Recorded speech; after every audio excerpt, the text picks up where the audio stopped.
함께 말씀 보겠습니다. 출애굽기 10장 1절부터 11절까지입니다. 출애굽기 10장 1절부터 11절입니다. 오늘은 이제 8번째 메뚜기 재앙입니다. 내일 본문까지가 이제 이어지는 내용인데요. 여호와께서는 그 바로의 완강함과 상관없이 모세와 아론에게 그들에게 할 일을 정확하게 알려주십니다.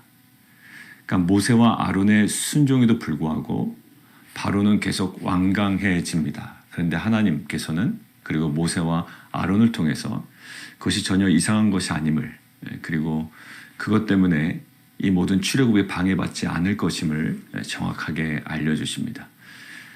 인생을 살아가는 우리 성도들의 모습이 바로 그와 같다고 저는 믿습니다. 바로의 저항은 우리가 살아가는 일상 가운데 여러 가지 다양한 모습으로 우리가 경험합니다. 그리고 우리 앞에 나타납니다.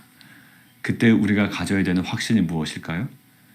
물론 우리의 죄로 인한 우리의 고난과 어려움들은 우리가 회개해야 할 반드시 그러한 문제지만, 그렇지 않은 경우에 바로의 지금 저항과 같은 그 세상의 저항과 그러한 상황들을 우리가 마주칠 때 이것은 분명히 하나님께서 우리 안에 이루시려는 것을 방해하는 그런 원천적인 능력이 될 수 없다라는 겁니다. 결국 하나님께서 이루시는 그런 놀라운 구속의 역사와 그 구원의 역사와 그 생명의 역사와 그 회복의 역사는 계속 끊임없이 진행되고 있다라는 그 확신이 우리 가운데 있어야 될 줄 믿습니다.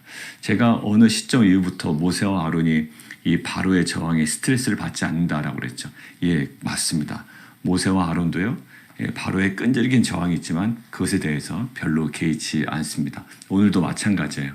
하나님께서 분명히 그들에게 이야기를 하십니다. 내가 그의 마음과 그의 신하들의 마음을 완강하게 하는 이유에 대해서 다시 한번 얘기해 주시죠. 왜? 우리의 시선은 바로의 그 완강함, 그 마음의 완강함이 자꾸 눈에 갈 수가 있거든요. 아무리 모세와 아론이 지금 그것으로 인하여 스트레스를 별로 받지 않고 또 그것에 개의치 아니하고 지금 순종을 잘 해오고 있지만, 일단 사람들의 시선은요, 또 눈앞에 바로의 큰 저항 같은 그런 상황들을 직면하다 보면 그곳에 우리의 시선이 빼앗기게 됩니다. 그때 하나님께서는 그 저항의 의미가 무엇인지, 그리고 그 고난의 의미가 무엇인지, 그 여러 가지 어려운 상황이 주는 우리에게 유익은 무엇인지, 그래서 시편의 119편의 고백처럼 고난당하는 것이 내게 유익이라는 고백을 우리로 하여금 받아내시고 또 그에 합당한 일들을 우리 가운데 행하시는 거예요. 지금 그들이 순종하는 대로 하나님께서는 일은 하시지만 그것에 대해서 반응하지 못하는 세상들, 반응하지 아니하려고 하는 세상들 앞에 하나님은 이렇게 얘기하십니다. 내가 그의 마음과 그의 신하들의 마음을 완강하게 함은, 자, 그리고 이렇게 이야기하시죠. 나의 표징을 그들 중에 보이기 위함이다. 이것은 반드시 필요한 것이고, 두 가지 기능이 있습니다. 하나는 그들을 위한 거예요. 그들에게 표징을 보이시려는 하나님의 의도가 있습니다. 그리고 두 번째가요, 내가 내게 내가 애굽에서 행한 일들, 곧 내가 그들 가운데 행한 표징, 그러니까 그 표징을 그들에게 보이기 위함이고요. 그리고 그 표징을 두 번째 기능은 내 아들과 내 자손의 귀에 전하기 위함이라. 결국 너희는 내가 여호와인 줄 알리라. 결국 애굽의 표징을 보이시고 하나님이 행하신 일을 우리와 우리 후대에게 전하기 위함입니다. 실은 사실 이 메시지가 지금 수천 년 후를 살아가고 있는 우리들에게 이 정확한 메시지로 담겨서 동일한 상황 가운데 있는 우리 크리스찬들에게, 우리 거룩한 성도들에게 하나님께서 주시는 그 소망과 확신의 말씀이 된다는 거죠.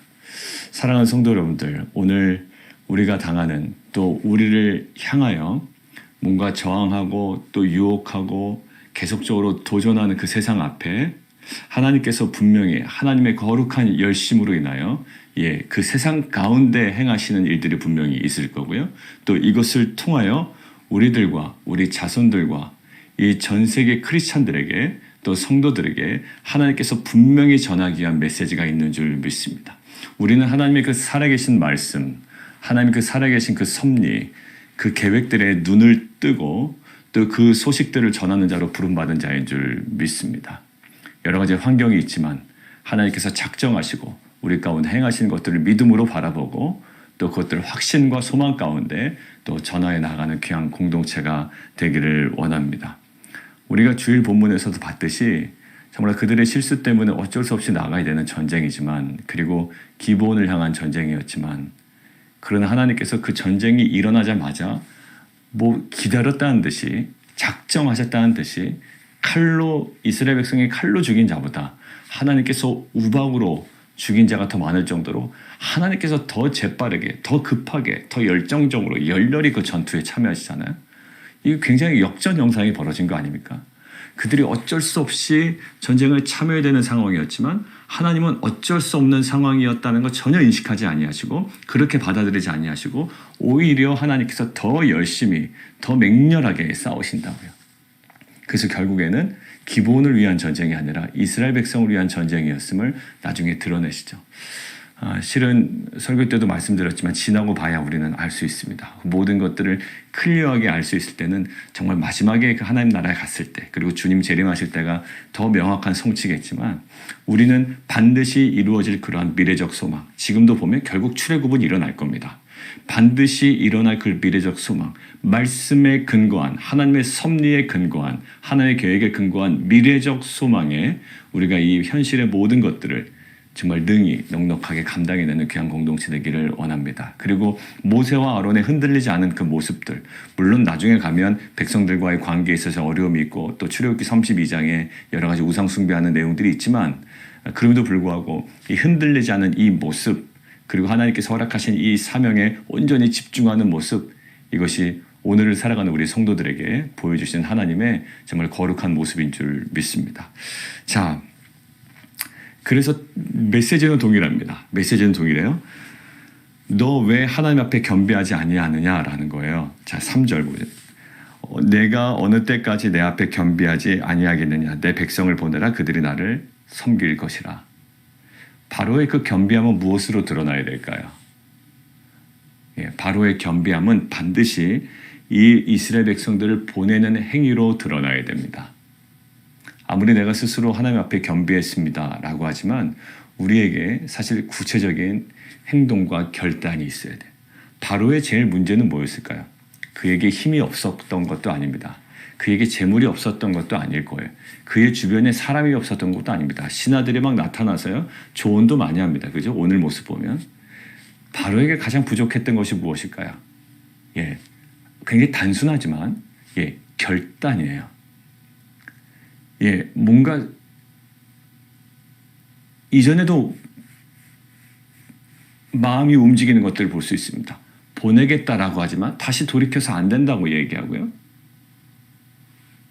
내가 보내겠다라고 하고 그 상황이 나아지면 또 마음이 강팍해지고요. 이거는 그 죄성 중에 가장 그 부족한 것들이요. 결단이에요. 우리가 실은 어떤 일을 행하지 못해서 나중에 일이 커지는 경우가 굉장히 많습니다. 제가 그 페이스북이나 SNS나 이렇게 보다 보면 많은 사람들이 그 게으름에 빠져 있는 것 같아요. 저를 포함해서요. 사람들이 부지런하게 살고 있다고 생각되지만 이 게으름은 어디서 클릭이 되냐면 해야 할 일을 하지 못할 때 자신의 게으름을 굉장히 뼈저리게 느낍니다. 바빠요. 여러분들 세상에 어떻게 생각하면 다 바쁘죠. 다 바쁘지만 다 게으릅니다. 왜요? 게으름은 바쁘지 않은 상태를 이야기하는 것이 아니기 때문이에요. 바로 무지 바빴을 겁니다. 하는 일이 많아서. 게으름은 바쁘지 않은 상태가 아니라 해야 할 일에 대한 반응이 없는 거예요. 그것이 게으름입니다. 그러니까 결국 그 문제는 반드시 빨리 가장 중요하게 처리해야 될 일을 처리하지 않을 때, 그것들을 미룰 때 우리 성도들에게는 여러 가지 일이 될 수 있겠죠. 학생들에게는 뭐 과제가 될 수 있겠고요. 두데이시 있는 과제. 뭐 성도들에게는 뭐 성경 읽기나 묵상이나 이런 것들이 될 수 있겠죠. 근데 이것들이 이루어지지 않을 때 사실 어떤 상태인가요? 그게 바로 영적인 게으름 상태거든요. 다른 일 바쁩니다. 그런데 그게 안 되는 거예요. 바로에게도 그 뭐가 문제냐면 지금 이 결단이 안 되는 겁니다. 이 결단이 내야 되는데 겸비하겠습니다. 겸비한 상태에서 나올 수 있는 행동, 백성을 보내야 돼요. 근데 이 결단이 안 되는 거예요. 마음에 갈등이 있습니다. 여러분들 이 갈등이요. 어떤 거냐면 여러분들 뭐 메뚜기의 어떤 그 재앙에 관해서는 우리가 좀 익히 알고 있기 때문에 자 5절 보면 메뚜기가 지면을 덮어서 사람이 땅을 볼 수 없을 정도로 덮고 메뚜기가 남은 그것 좀 디테일하죠. 우박을 면하고 남은 것을 먹고 남은 게 있었구나라는 거예요. 그 다음에 자라나는 모든 나무를 먹을 것이며 이렇게 이야기를 합니다. 자 그러면서 바로의 신하들이 얘기하는 거죠. 바로 옆에서 이야기를 하죠. 어느 때까지 이 사람이 우리의 함정이 되리까? 좀 보내십시오. 여호와를 섬기게 하십시오. 라고 하는 거예요. 자, 신하들은 일단 어떤 결단을 내립니다. 이게 지금 이렇게 진행될 것은 아닌 거죠. 왕은 아직도 애굽이 망한 줄을 알지 못합니까? 바로의 번민이 있는 거예요. 지금 바로는 세상에 가지고 있는 번민이 아니라 사실 우리가 갖고 있는 번민일 수도 있어요. 많은 포인트들이 있을 겁니다. 이 노동력 어떻게 할까? 이것들을 대체할 수 있는 노동력이 있을까? 근데 바로의 신하들은 여러 가지 재앙을 통해서 이게 이들을 잡아넣어서 이들의 노동력을 활용하는 것보다 그냥 내보내는 것이 낫겠다는 거죠. 있음으로 해서 얻는 유익보다 있음으로 인하여 당하는 여러 가지 불편함들과 불행들과 여러 가지 하나님의 일하시는 것을 보면 계산이 나오는 거예요. 그리고 이 대제가 있지 않습니까? 근데 아직 바로의 마음에 이게 마음에 들지가 않는 거예요. 이스라엘 백성을 계속 잡습니다. 결국 세상의 잡음이지만 결국 바로의 마음 상태도 사실 우리가 뭔가 출애굽을 결단하고 하나님 앞에 서기 위해서 우리가 여러 가지 취사 선택해야 될 것들이 있죠. 그 포인트를 생각하면 남겨둬야 되는 부분을 계속 연구하다 보면 이게 보내질 못하게 되는 거죠. 그러나 이것은 단 하나로 결정되어야 됩니다. 뭘까요? 보내라 라는 하나님의 말씀이에요. 여러 가지로 기준을 세워서 이것들을 해야 되냐 해야지 결정해야 되는지 아니면 이 결정을 미뤄야 되는지 거부해야 되는지 이것들을 여러 가지 포인트로 기준을 두고 갈 수 있지만 오직 하나였어. 하나님께서 말씀하시는 내 백성을 보내라라는 것. 자, 그런데 제일 마지막에 갈등의 상황이 제 눈에 보이는 건 10절이었습니다. 모세가 이러죠. 8절부터 그러죠. 갈 자 누구냐 할 때 모세는 9절에 우리가 남녀노소와 양과 소를 다 데리고 나가겠나이다. 그냥 다 데리고 나가겠다라는 거예요. 다시는 돌아오지 않겠다라는 암시가 있죠. 예배드리고 다시 돌아오는 게 아니라 다시는 돌아오지 않겠다. 출애굽은 다시는 돌아가지 않은 겁니다. 그리고 모든 것들을 가지고 나가는 겁니다. 출애굽의 모습이 지금 9절에 딱 들어있어요. 출애굽은요. 여지를 남겨두지 않는 거예요. 여러분들 신앙할 때 여지를 남겨두면 그 여지를 통해서 죄가 들어오더라고요. 24시간 중에 제가 24시간 풀로 하나님께 헌신하겠습니다. 이것들은요. 24시간 동안 기도하겠다는 얘기가 아니에요. 어디 골방에 들어가서 24시간 기도하겠다는 게 아니고 24시간을 하나님의 임재 속에 내가 거하겠습니다. 내가 내 직장에서 일을 하건 내 비즈니스 환경에서 일을 하건 내가 24시간을 하나님께 온전히 집중하겠습니다. 하나님께 묻고 또 하나님의 마음으로 사람을 대하며 하나님의 뜻에 순종하는 그런 비즈니스와 직장과 우리 가정의 어떤 그 삶으로 제가 살아가겠습니다. 라고 한다. 근데 결국 그런 어떤 결정 속에 한두 시간 아니면 어떤 순간 그 임재를 피하고 싶은 마치 에덴 동산에서 그 아담이 하나님의 낯을 피하여 숨은 것처럼 그 시간을 여전히 내버려 두는 순간 어떤 일이 벌어질까요? 그 시간을 통해서 뭐가 들어와요? 그 시간을 통해서 죄가 들어오더라고요. 여러분들의 삶과 저의 삶을 보면 그 포인트를 너무나 쉽게 찾을 수 있을 거예요. 죄는 그 타이밍을 통해서 들어옵니다. 그 시간을 통해서 들어와요. 그 공백 상태를 통해서 아주 집요하게 물고 들어오거든요. 여러분들 예전에 한국의 어르신들이요. 심독이라는 것들을 말씀하셨어요. 신독 아시죠? 이것도 혼자 있을 때. 그러니까 그들이 포인트를 둔 건 뭐냐면 그들도 사람들과 함께 있을 땐 괜찮아요. 사람들의 시선이 지금 나를 보고 있기 때문에 그때 죄를 짓지는 않거든요. 근데 신독, 혼자 있을 때 신실한 사람이에요. 혼자 있을 때의 그 거룩함이죠. 우리로 얘기하면. 맞아요. 우리가 하나님과의 그 관계에 있어서 어느 지점에서 뭔가 약간 벗어나고 그 면전에서 떠나는 그 지점을 통해서 결국 죄는 우리 안에 아주 집요하게 밀고 들어옵니다. 지금 보세요. 출애굽은요. 우리가 거룩한 그리스도인으로 산다라는 것은 정말로 여지를 남겨두지 않는 거거든요.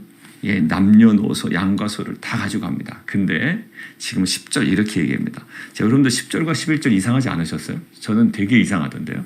자, 10절 제가 읽어볼게요. 바로가 그들에게 이르되 내가 너희와 너희의 어린 아이들을 보내면 여호와가 너희와 함께함과 같으니라. 예, 뭐예요? 이게 말이 축복인가요? 근데 10절 후반 보세요. 보라 그것이 너희에게는 나쁜 것이니라.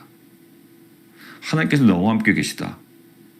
그것이 너희에게 나쁜 것이다. 결론이 뭡니까? 12절, 11절. 그렇게 하지 말고 너희 장정만 가서 여호와를 섬기라. 이것이 너희가 구하는 바 아니냐라고 얘기하는. 너희 그거 구했잖아라고 얘기하는 거예요. 이에 그들이 바로 앞에서 쫓겨나니라. 그러니까 모세와 아론 얘기도 듣지 않고요. 툭 얘기 던지고 그냥 쫓아내버리는 거예요. 이런 바로의 조급함이 느껴지지 않으세요? 왕으로서의 품위보다는 뭔가 조급해하고 아직도 갈팡질팡, 전전긍긍, 굉장히 여기서 마음 정하지 못한 바로의 모습, 표현에서도 나오잖아요. 제가 새 번역을 찾아봤거든요. 그리고 세일해머 교수님의 책을 읽어봤더니 번역이 상이하대요. 느낌이 상이하다라는 거예요. 왜? 10절과 11절이요. 너무 안 어울리거든요, 지금. 뭔가가 10절 안에서도 내부적 충돌이 벌어지는 것 같아요. 이 10절 문장 안에서의 내부적 충돌은 저는 확신합니다. 바로의 내면에 있었던 충돌이에요. 이러지도 못하고 저러지도 못하고 자기가 무슨 말을 하는지도 모르고 지금 갈팡질팡 우왕좌왕하고 있는 바로의 모습이고, 사실 전적으로 헌신하기에는 아직 세상에 대한 미련이 있고 정말로 하나님 앞에 헌신하기에는 뭔가 내가 이 끈을 잡고 싶은 우리의 내면을 나타내는 하나님께서 주시는 우리의 마음이 아닌가, 보여주신 하나님 우리의 마음이 아닌가 생각이 듭니다. 그렇죠. 뭔가 끈을 하나 잡고 싶은 거예요. 그리고 바로는 그 끈을 하나 던져놓기를 원하는 거예요. 출애굽은요, 바로 나와야 됩니다. 나중에 보시면 14일에 양을 잡고 15일 다음날 바로 나와야 돼요. 뭐 일주일 있다가 좀 땅 좀 정리하고 뭐 좀 팔고 뭐 없습니다. 바로 다음날 나와야 되는 거예요. 출애굽은 급하게 나와야 되는 거고요. 그리고 모든 소유를 다 이끌고 나와야 되는 거예요. 우리 어떤 마음과 뜻과, 하나님께서 뭐라 하셔? 너의 마음과 뜻과 힘을 다해서 여호와를 사랑하라고 그러지, 그냥 야 한 60% 정도 나를 사랑해달라고 그렇게 말씀하지 않으신다고. 야 그래도 세상 40% 사랑하네.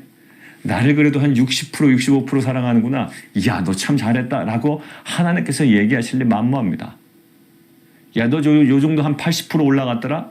그래 잘했다 라고 칭찬하실 분이 아니란 말입니다. 야 너 누구보다도 좀 잘하더라. 누구랑 비교해서 우리를 칭찬하실 분이 아니란 말입니다. 여러분들 5달란트와 2달란트 받은 자와 1달란트 받은 자의 차이는 뭘까요? 5달란트 받은 자가 1달란트 받은 자보다 더 뛰어나서가 아니에요. 5달란트 받은 자는 그 자체로 주인 앞에 선 겁니다. 그것 자체로 평가하시지, 야 쟤보다 네가 더 나 라고 해서 하나님께서 우리를 격려하신 분이 아니에요. 1달란트 받은 자는요, 쟤보다 못해서 혼난 게 아니라 하나님과의 그 단독자로 서서 그게 처리가 안 된 거죠. 그러니까 하나님은 누구보다 야 다른 교회보다 네 교회가 더 낫다. 그래 너 잘했다. 이렇게 얘기하신 게 아니라 하나님께서 우리에게 주셨던 말씀, 우리에게 주셨던 사명, 그것들을 가지고 우리가 하나님 앞에 서는 거죠. 그것으로 하나님과의 관계가 맺어지는 거지. 뭐 다른 사람과 비교해서, 뭐 어떤 다른 교회와 비교해서, 예, 상대적인 것으로 하나님께서 우리에게 평가하시는 것도 아니고, 그리고 우리의 마음과 뜻과 힘의 일부를 원하시는 것도 아니고, 뭘? 예, 전부를 원하신다고요. 출애굽 마찬가지입니다. 여지를 남겨두지 않기를 원하세요. 여러분들, 하나님께서 우리에게 오늘 말씀입니다. 아직 여지를 남겨둔 게 있어요. 세상이든 또 내가 어떤 영역이든 그러면 그 어떤 직장과 사업 다 정리하고 제가 주님께 헌신해야 됩니까? 아니, 그런 게 아니에요. 직장에서든 사업에서든 또 가정에서든 교회 공동체에서든 그 세상적 여지를 남겨두고 내가 갖고 있는 어떤 세상적 미련, 나의 욕망의 어떤 것들을 조금씩 여지를 남겨둔단 말이에요. 나의 뜻, 내가 주장하고 싶고 내가 이루고 싶은 것, 나의 방식을 사수하고 싶은 거죠. 그런 하나님께서는 그 모든 것들을 그 남아있는 여지까지도 송두리째 다 빼낼 것을 얘기하시는 거예요. 마음과 뜻과 저희의 힘을 다하여. 자, 10절에 이 갈팡질팡하는 모습을 제가 그래서 찾아봤어요. 새 번역을. 근데 세이러모 교수님도 영어 버전에서도 이런 식으로 번역해 놓은 게 있다라고 하고 새 번역에도 그렇게 기록이 되어 있더라고요. 이게 바로 10절이 이 갈팡질팡하는 모습을 어떻게 하냐면 약간 비아냥거리는 모습으로 표현을 해요. 새 번역에서는. 제가 한번 볼게요. 바로가 그들에게 호통쳤다. 그래, 어디 다 데리고 가봐라. 너희와 함께 있는 너희 주가 나를 감동시켜서 너희와 너희 아이들을 함께 보내게 할 것 같으냐? 어림도 없다. 너희가 지금 속으로 악한 음모를 꾸미고 있음이 분명하다. 그렇게는 안 된다. 가려면 너희 장정들이나 가서 너희 주에게 예배를 드려라. 너희가 처음부터 바란 것이 그것이 아니더냐? 이렇게 해서 그들은 바로 앞에서 쫓겨났다라는 거예요. 매끈하죠? 근데 세이러모 교수는 이것도 지질하지 않는 거예요. 왜? 원어를 볼 때 마땅히 이렇다라는 또 확증도 없거든요. 그렇지만 이 번역도 수용해요. 영어 버전 중에 또 이런 식으로 번역해 놓은 것도 있고요. 그러니까 지금 우리가 읽은 개역개정이나 이 새 번역이나 이거 두 개들을 다 수용하지만 어느 쪽으로도 기울 수 없는 세일해머의 마지막 결론은 뭐였냐면 이거였어요. 그만큼 바로의 마음이 지금 잡히지 않은 거예요. 뭐가 뭔지를 모르는 거죠. 이 새 번역 쪽으로 가야 되는지 아니면 개역개정 쪽으로 가야 되는지 어느 게 맞는지 10절 안에서도 상호 충돌이 벌어지는데 아직까지는 거죠. 사랑하는 성도 여러분, 지금 바로에게 있는 바로가 지금 이스라엘 백성에게 요구하고 있는 모습이 사실 우리 안에 있는 모습일 수도 있고요. 아니면 우리가 세상으로부터 받는 도전일 수도 있습니다. 실은 갈등으로 보이지만 사실 갈등이 아닙니다. 3절에 나오는 것처럼 어느 때까지 그러겠느냐라는 것들은 바로에게 주신 음성이긴 하지만 사실 저와 여러분들에게 주신 하나님의 음성일 수도 있어요. 도대체 너 어느 때까지 그러냐? 지금 신앙생활 한 지가 얼만데? 집 사고 목 사고 장로고 권사인데 너 어느 때까지? 라고 하는 실은 바로를 통하여 우리에게 주시는 하나님의 음성일 수 있습니다. 하나님께서 원하시는 건 뭘까요? 헌금을 더 많이 내고 헌신하고 이런 것들이 아니라 바로에게 주셨던 명확한 메시지, 내 앞에서 겸비하라는 거예요. 내 생각 내려놓고 결국 모세에게 받아낸 그 내 앞에서 신을 벗으라는 행위, 여호수아에게 동일하게 얘기했었던 그 행위, 결국 하나님 앞에 선다라는 건요 스스로 겸비하는 거예요. 나는 여전히 철저하게 무능력한 자임을 고백하는 거예요. 바로도 굉장히 생각이 많았던 자였을 거예요. 그러니 왕이 됐겠죠. 근데 이 자의 많은 생각들은 사실 다 부질없는 거였습니다. 하나님의 말씀 앞에서는 부질없는 거였다. 왜? 내 백성을 보내라라는 말씀 앞에 순종하면 될 것을 지금 많은 여러 가지 뇌피셜들을 돌리고 가능성들을 돌리는 거야. 사랑하는 성도 여러분들, 이것이 우리 성도들에게도 있고 저에게도 있습니다.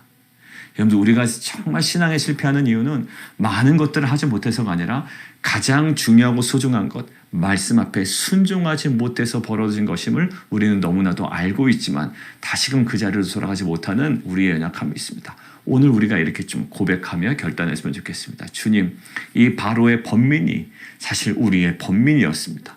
하나님, 여지를 남겨두고 싶은 이 바로의 그 마음이 여전히 우리의 마음이었습니다. 하나님, 이 모든 가능성들을 다 내려놓고 하나님의 말씀 앞으로 온전히 나아가 우리의 모든 것들을 다 내어놓고 마음과 뜻과 힘을 다하여 여호와 하나님을 사랑하라. 하나님께서 어떻게 보면 사랑을 구걸하시는 것 같지만 우리의 전부를 원하시는 하나님 앞에 정말 이제는 그 남아있는 그 여지조차도 주 앞에 드리는, 또다시 내일 아침에 일어나면 어느 때까지 내가 또 주저하겠느냐라는 음성을 우리가 이제 듣지 않게끔 주님 결단하게 하여 주옵소서. 우리가 시간 함께 좀 기도하며 나가도록 하겠습니다. 함께 기도할까요? 이 시간 함께 기도할 때 어느 때까지라는 거 계속 맴도는 거죠. 우리도 사실 은혜 받고 또 은혜에서 돌이키고 결국 이제 전진이 안 되는 거죠. 바로에게도 실은 이 전진이 없습니다.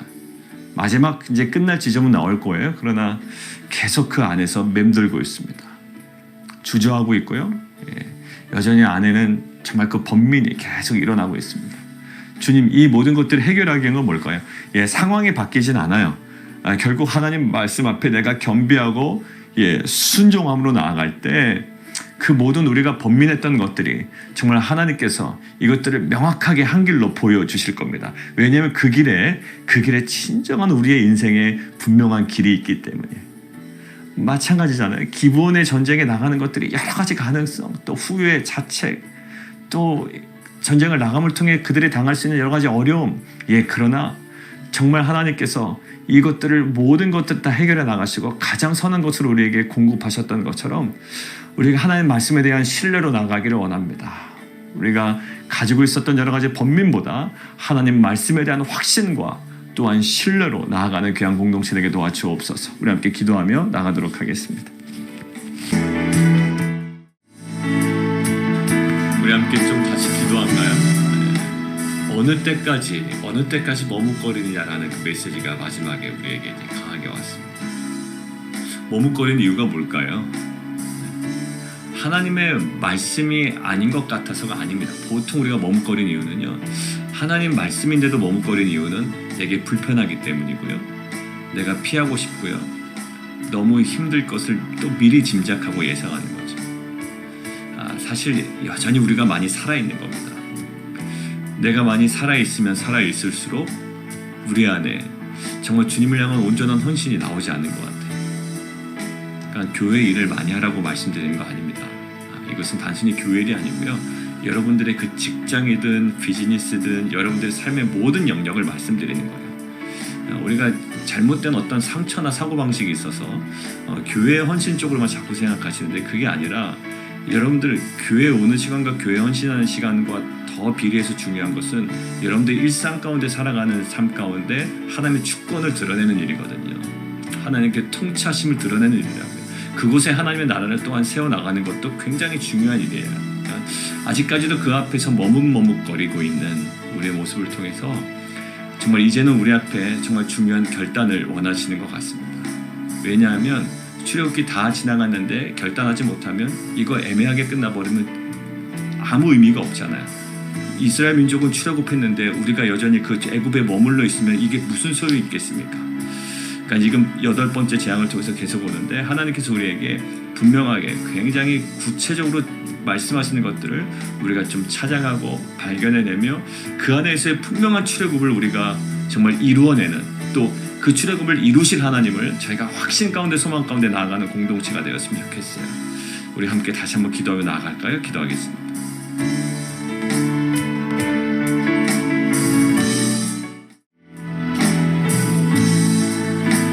우리 함께 좀 기도하겠습니다. 오늘 그 최용미 권사님의 어머니 되시는 그 배재환 권사님, 그러니까 LA 시간으로 캘리포니아 시간으로 5시 반이기 때문에 우리 시간으로는 8시 반에 이제 병원에 가시고요. 그 다음에 그 시간으로 7시 반에 수술하시니까 10시 반에 수술하십니다. 10시 반에 이제 수술하시는데 한 8시간에서 10시간 정도 예상하고 있더라고요, 의사가. 근데 척추 5번, 6번, 7번 요 이제 등 쪽 말고 등에서 앞쪽, 그러니까 이 내장 쪽으로 있는 고름을, 염증을 제거해야 되는 거기 때문에 그게 이제 안쪽에 있는 심장과 폐와 아주 가까운 겁니다. 그래서 위험하기도 하고 굉장히 세밀하게 해야 되는 수술이라고 말씀을 하시더라고요. 그리고 갈비뼈를 일부를 또 손상시켜야 되는, 왜냐하면 그 수술을 위해서. 그러니까 이게 갈비뼈 부러지신 분들은 알겠지만 이게 통증이 있잖아요. 그러니까 후에도, 수술 후에도 통증이 어느 정도는 있고 진통제를 물론 처방하겠지만, 그리고 여러 가지 좀 이야기를 쭉 하는 거를 이제 영상으로 저희가 봤는데요. 사실 그 우리 권사님 배재환 권사님이 굉장히 차분하게 그 모든 것들을 들으시고 제가 오히려 그거를 보고 놀랐어요. 수술할 때 굉장히 이렇게 안 좋습니다, 깁니다, 위험합니다라는 어떤 이야기 하나하나 할 때마다 차분하게 대답하시고 그것들을 정말 다 이야기를 차근히 듣고 계시더라고요. 오늘 하나님께서 이 수술 가운데 함께하여 주셔서 의사가 이야기하는 정말로 위험하고 또 때로는 그 세밀하게 진행돼야 되는 수술이지만 정말 주님께서 직접 그 수술 때에 정말 역사하셔서 우리가 주일에 함께 본 것처럼 정말 주님께서 제일 열렬히 그 전쟁을 싸워 나가신 것처럼 그 하나님께서 직접 주님께서 직접 그 환부를 만드시고 또 치유하시고 또 회복시켜 주시옵소서. 우리 함께 좀 기도하시고 우리 성도님들의 그 기도 제목들 있죠.